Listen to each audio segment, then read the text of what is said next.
సేవాలాల్ గారి గొప్పదనం గురించి ఈ రోజు 86వ జన్మదినం కాబట్టి నేను ప్రత్యేకంగా చెప్పాల్సిన అవసరం లేదు. ఆయన అంత గొప్పవారైతే మీరు ఇన్ని సంవత్సరాలుగా ఆయన యొక్క జన్మదినాన్ని జరుపుకుంటున్నారో అది మీ అందరికీ తెలిసిన విషయమే.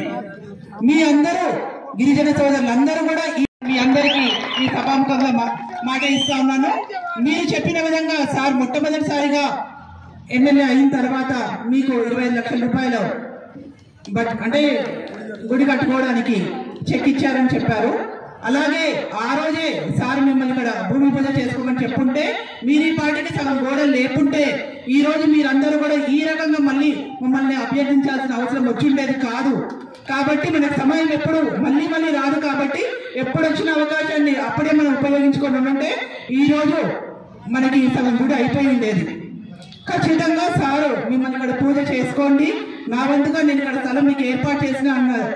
అది అంటే 100% వాస్తవం ఏంటంటే ఖచ్చితంగా నా వంతుగా మీ తరపున నేను సార్తో కొట్లాడి ఆ గుడిని సాధించే దిశగా నేను అడుగులు వేస్తానని చెప్పేసి మీరు కోరుకున్నది నా నుంచి మాట తీసుకోవాలనుకున్నది ఇదే. కాబట్టి ఖచ్చితంగా మీ తరపున నేను ఉండి సార్ ఇచ్చిన మాట నిలబెట్టుకునే విధంగా నా ప్రయత్నం చేస్తానని చెప్పేసి ఈ సభాముఖంగా మీ అందరికీ తెలియజేస్తా ఉన్నాను.